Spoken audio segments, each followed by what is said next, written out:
We are, as a people, inherently and historically opposed to secret society, opposed to secret oaths, opposed to secret proceedings, secret proceedings. No official of my administration, whether his rank is high or low, should interpret my words here tonight as an excuse to censor the news, to stifle dissent, to cover up our mistakes, or to withhold from the press and the public the facts they deserve to know.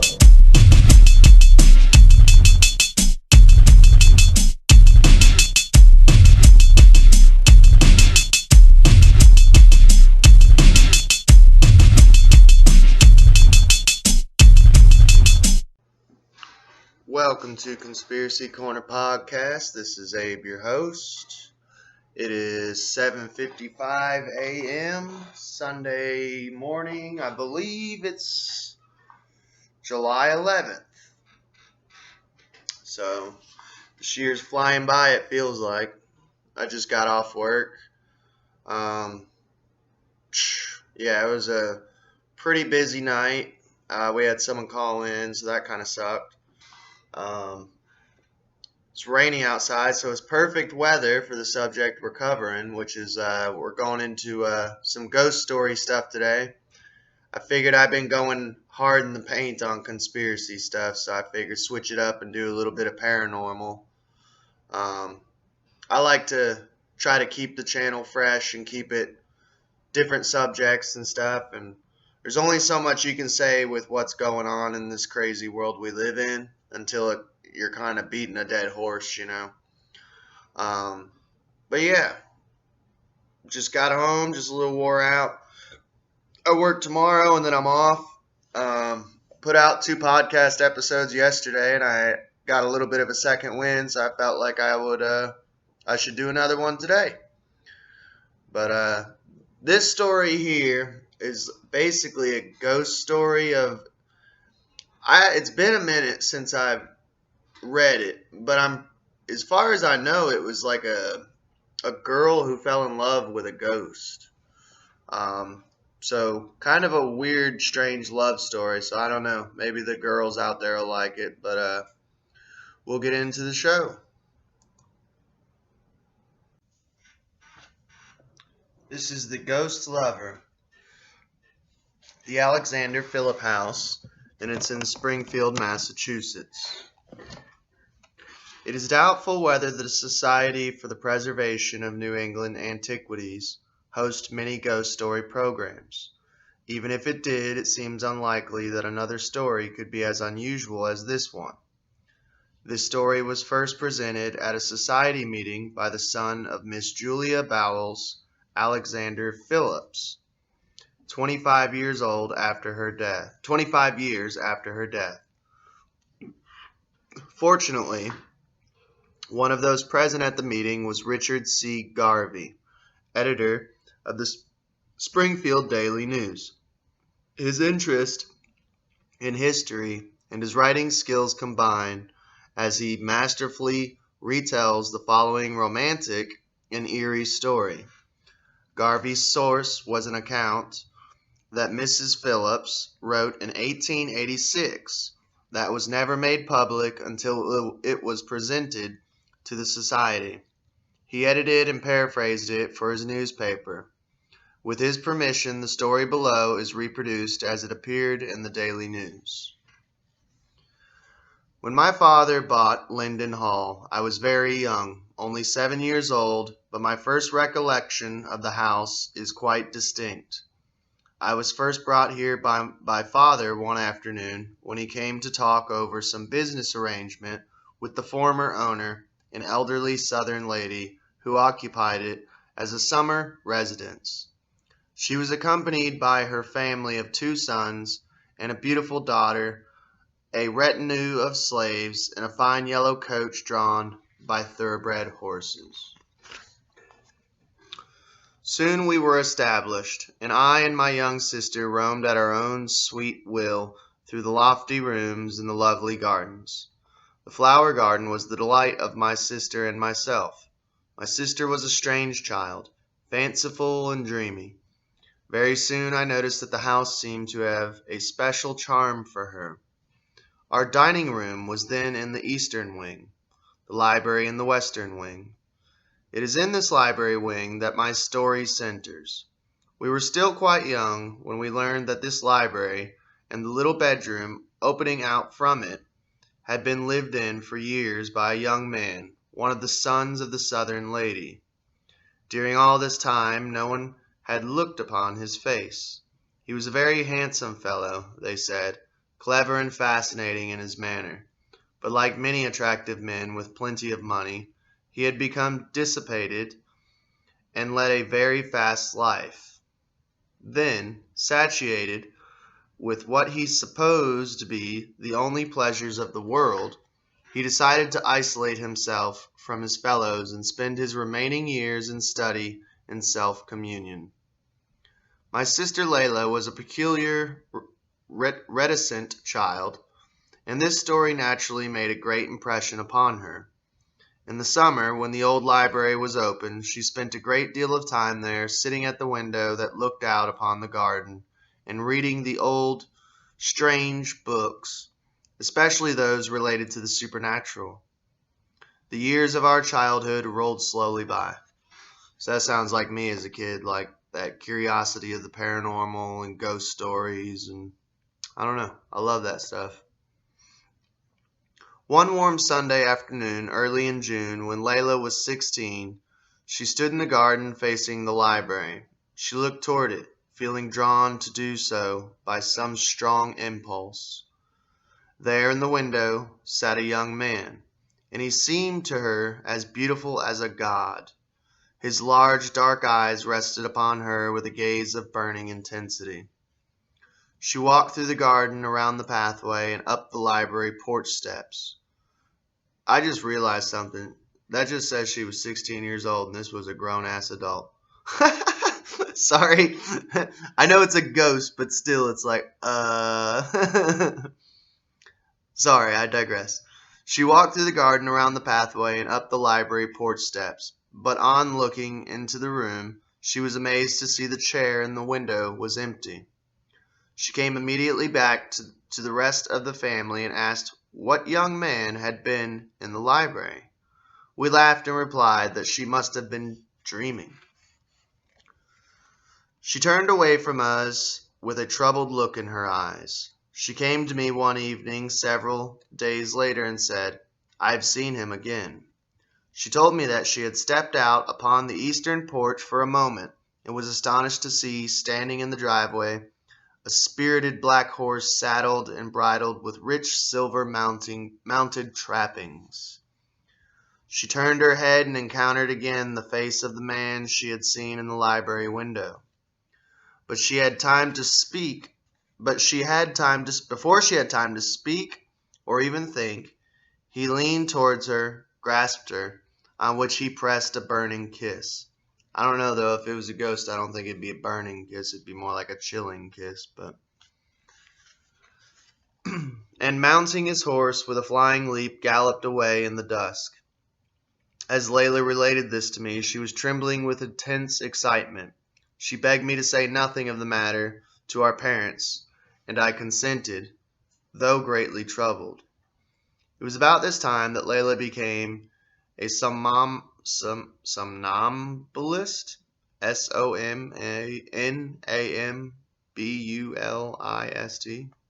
don't know what that means.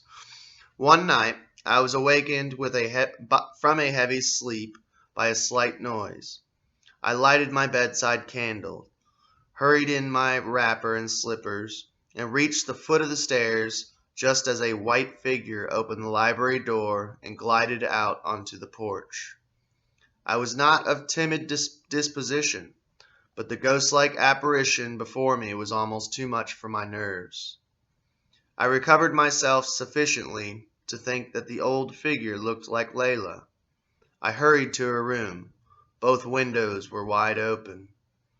The moonlight streamed in over the great fir tree, lighting up the whole chamber, and one hasty glance showed me that her bed was empty. I groped my way downstairs again and hurried out of the library door. Midway on the garden walk, I met with Layla. She was walking slowly with open, wide eyes, utterly unconscious of my presence. So basically sleepwalking. Man, I'm a sleepwalker. It's not good. It is not good. You can ask my wife. It struck me as very curious that she was completely dressed in a soft white cashmere, her favorite dress, and her manner of walking was very peculiar. She seemed to be leaning towards someone.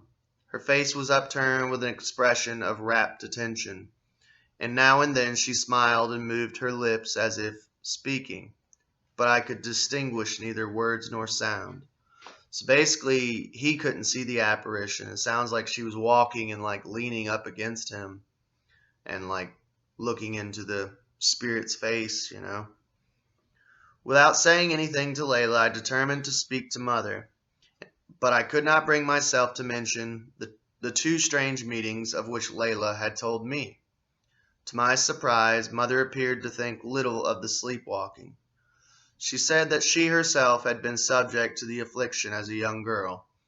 After that, I became so accustomed to Layla's nocturnal walks in the garden that I am sure I slept through some of them. That kind of makes me wonder just randomly, my mom was a sleepwalker, so it makes me wonder if sleepwalking is hereditary. I don't know. If you guys know, hit me up in the comments because I'm actually genuinely curious now. The sultry days of August came. I had never known such oppressive heat. For weeks we had no rain. At last, one evening, we started to bed feeling a slight breeze stirring, and we said hopefully, "Before morning we shall have rain." I must have slept soundly for several hours before I awakened with a frightful flash of lightning, followed immediately by a deafening crash. Before I could gather my senses, down came the longed-for rain in drenching torrents. My first thought was of the open windows throughout the house, and I flew from room to room, closing them. On reaching Layla's room, a sudden flash illuminated the entire chamber and showed me that the room was empty. "Layla is out in the storm," I cried out, and 2 or 3 of us took a lantern and went into the garden. Halfway down the walk we found her life shattered by a lightning bolt. We bore her into the house and up to her bed. It was then that we realized she was wearing Mother's wedding dress from an old cedar chest in the garret.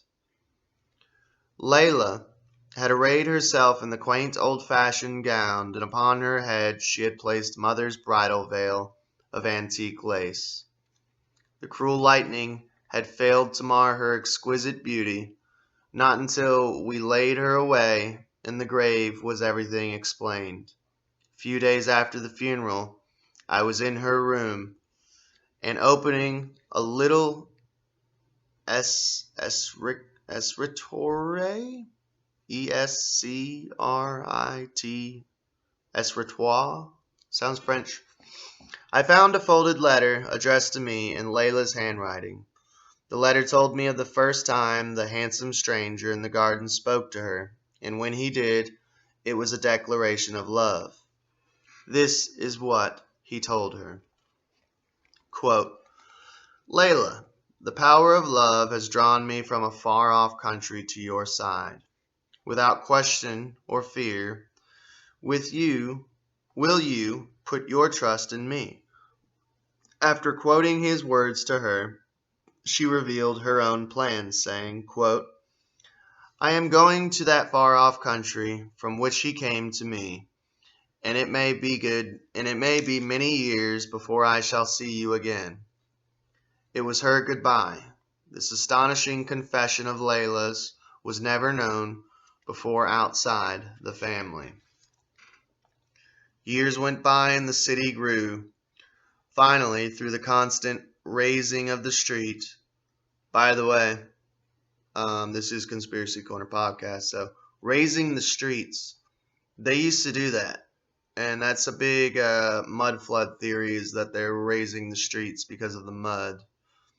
I don't know. Look into it. That's a whole nother rabbit hole for a whole nother episode, which I actually do have a Tartarian mud flood orphan train episode planned. So, but yeah, I'm not going to ruin it. Look into raising streets, though. It's weird. The house seemed so low that Father thought it advisable to move it to the side lawn where it now stands. When the library wing was removed, the workmen discovered in the low cellar beneath the bedroom the skeleton of a man. It was given decent burial near the graves of our own dead, and Father yielded to what he thought was a peculiar fancy of mine. He buried the man's bones besides Layla's. So there you have it, a story of a girl falling in love with a ghost. And actually, they say they moved it to a decent burial. Back in the day, in some countries and some cultures, like people like in the cellars and wine cellars and stuff. If you ever read like Cask of Amontillado, that was common for like whole families to be buried in wine cellars, like right next to wine bottles and everything. Is odd, but I mean, if you grow up in that culture and stuff, I guess it'd be normal.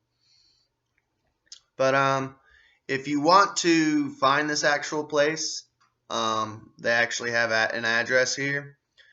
The Alexander Phillips House, one of Springfield's most famous residences, was built in 1816, according to the design of Asher Benjamin, the America's leading architect. It is closed to the public, but its exterior may be viewed at 289 State Street, between Elliott and Spring Street in Springfield, Massachusetts. That's 289 State Street, between Elliott and Spring Streets in Springfield, Massachusetts. But we do have time for another ghost story. So today will be a double feature. But I'm going to take a smoke break and I'll be right back with you all.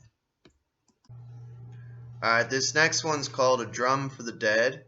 It's in Berkeley 100, Charles City, Virginia. When I first saw him, the master of Berkeley was out picking up limbs that the wind's hands had stripped from ancient oaks.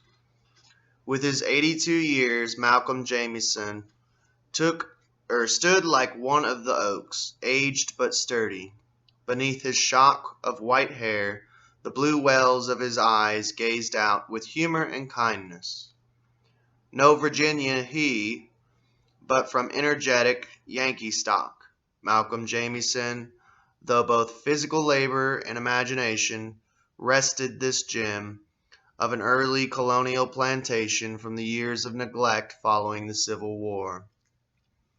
In a very real sense, Berkeley is the home of all Americans, for it is the birthplace of a signer of the Declaration of Independence and the ancestral home of two presidents. Over the past 3.5 centuries, this single plantation has seen more historic firsts than any other English-speaking settlement in America. By the spring of 1622, just as the Virginia settlement was gaining strength, the inhabitants of Berkeley met with sudden and violent death during an Indian uprising. The Indians simultaneously invaded plantations all over the colony, seeking to annihilate the English intruders. At Berkeley they succeeded. The original plantation never fully recovered from the massacre, although it changed hands several times during the next 70 years. The Harrison family acquired the Berkeley in 1691. The history of this family and American politics blend together here like the sweeping green lawn and fields running down to the banks of the James River. One descendant, Benjamin Harrison V, grew up to sign the Declaration of Independence. His good friend George Washington was often entertained at Berkeley. In fact, Every one of America's first 10 presidents enjoyed the plantation's hospitality. 2 of these presidents came from the Harrison family. One was William Henry, and the other his grandson. By the 19th century, financial reverses had caused the Harrison family to lose its hold on Berkeley. And then Virginia was torn by the Civil War. General McClellan's Federal troops occupied Berkeley after retreating from their siege of Richmond on the grounds and fields surrounding this once proud manor house. The Union Army of the Potomac encamped 140,000 strong, receiving supplies from U.S. Navy gunboats anchored in the Potomac River.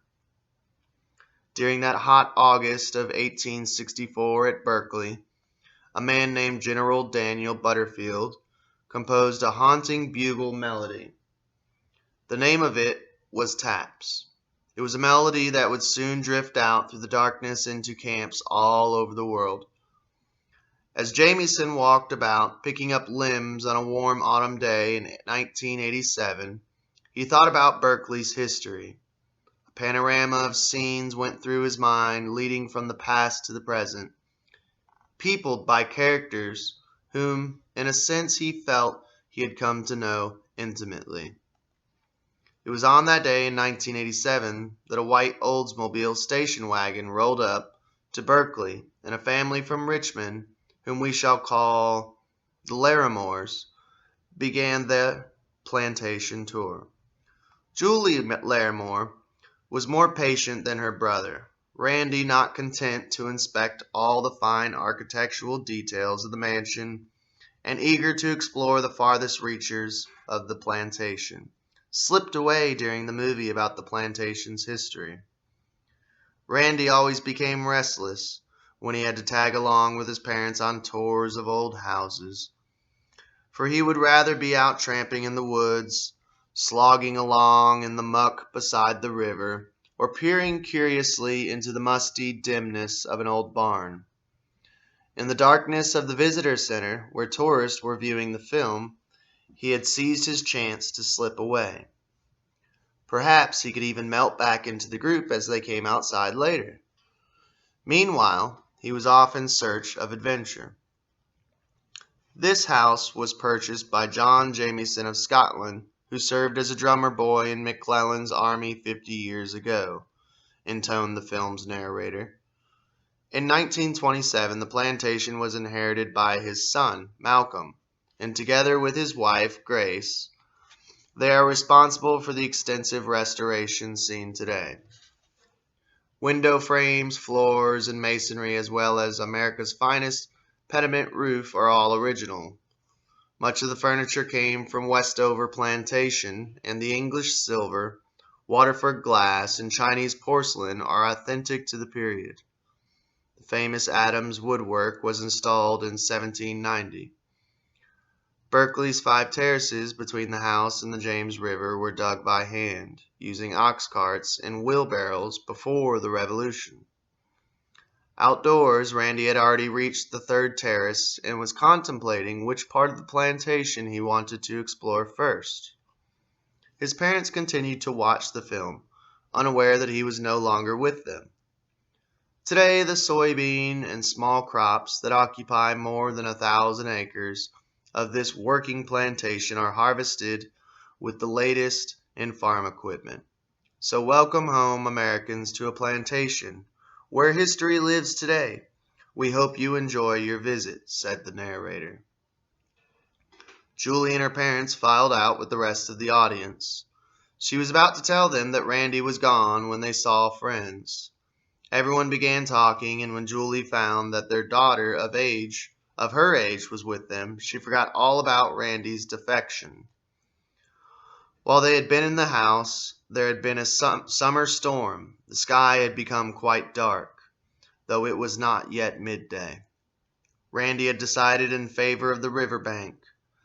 He, as usual, had forgotten the time, and he paid no attention to the darkening sky or even the first drops of rain. Over his head, thunder crashed like colliding freight cars, and flashes of lightning were all around him. He was not easily frightened, but he couldn't help but think of the story of how, long ago, Benjamin Harrison and his son had been lowering one of the windows upstairs when the boy was struck and killed by lightning. Mr. Jamieson had said that often, when he was relating the story of the boy being killed at the window, a noisy crash would often be heard, and everyone would hurry upstairs to discover that the open window had slammed closed. Then Randy saw a red-headed boy a few yards away, beckoning to him. In a moment, the pair stood together in a sheltered place where no rain was falling. "This is a real cloudburst," said the boy. "It's the lightning that bothers me," admitted Randy. "I'll bet you're thinking about the story of Mr. Harrison's son being killed at that window." "I guess I was. I used to think about it too, when we were here, and a bad storm would wake me up at night. A tent never seemed like much protection." "You camped out here beside the river?" "Yes, many a night. My name is John. What's yours?" "I'm Randy. Say, you've got a nice drum there. Did it take you long to learn to play it?" "No, you can't tune it, but I like the rhythm. Reminds me of my father when he used to play the bagpipes. Of course, they carry a tune, but there is rhythm about their music, and drums have it too." "I wish my father could play the bagpipes. Do you come out here to camp often?" "The camping? Oh, that was a long time ago. By now the rain had stopped. I could come and camp sometime, maybe if I asked my dad." And that reminded Randy that he had better get back to the house quickly. He turned to say goodbye to his drummer friend, but the red-headed boy was gone. He would get his father, and together they would find him. And excited, Randy appeared just as his family was almost ready to go into the little restaurant that Berkeley maintains for visitors. "Dad, I want you to come and meet my new friend." His parents were taking some pictures of the front of the house, and Randy tugged at his father's arm to get his attention. "Oh, all right," said his dad. "Where's the boy?" "Near the river. Your mother would like to have lunch while we are here, but she could probably look around the gift shop for a few minutes. Let's go find him." The pair took a path that led off towards the left, Randy chattering away. "Dad, he was wearing a uniform and carrying a drum. Some of the people around here are dressed in costume, I suppose. He must be hot in that uniform." He's probably used to it." They searched until his father was impatient to go to the restaurant, but they could not find Randy's new friend. When dusk falls across the emerald fields of Berkeley, and the last tourist has left, Berkeley's real inhabitants return. Although Randy did not know it, among McClellan's troops there was a lad, born in Scotland, not old enough to fight in a war, but spunky enough to want to go. This brave 12-year-old became a drummer boy, practicing until the alternate double strokes of the sticks upon his field drum produced a rhythmic, stirring call to battle. Its rumble could be heard through the trees like distant thunder.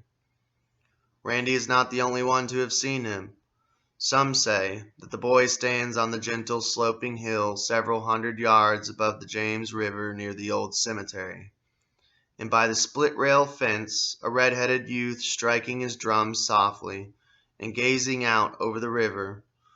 Others relate having seen the figure of a uniformed youth with a drum strolling beside the river bank, and then back in the direction of the cemetery. It may be that the young ghost drummer, still sometimes seen at Berkeley, is the father of Malcolm Jamieson, the current owner. For it was John Jamieson who returned years later and bought the plantation where he was once a drummer boy with McClellan's army. Do rooms in old houses harbor sounds of past events, latent, ready to be touched off by some slight vibration, rare frequency, or even an echo? Now and then, in the after-dusk, faint laughter, tinkling glasses, and the murmur of voices have been heard. Could it be one of the many genial gatherings that the rooms of this home have seen? There have been other reports of unusual sightings at this meeting place of historic events and people, such as a tall, gaunt figure down at the water's edge, walking slowly toward Berkeley. Abraham Lincoln himself had been to Berkeley twice during the war. Does he return to review his army? On the way, the figure is sometimes accompanied by a little drummer boy, and together they turn right up the path toward the hill with the split rail fence. The two are obviously friends.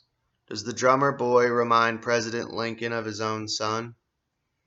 If you are among the very fortunate, you might behold two shadowy figures cresting the hill some September evening, or hear the last faint roll of a drum as they disappear from view. And while a late summer storm rumbles overhead, what is that on the far side of the rise? Can it be the Army of the Potomac passing in review for Lincoln? We are, as a people, inherently and historically opposed to secret society, opposed to secret oaths, opposed to secret proceedings, secret proceedings. No official of my administration, whether his rank is high or low, should interpret my words here tonight as an excuse to censor the news, to stifle dissent, to cover up our mistakes, or to withhold from the press and the public the facts they deserve to know.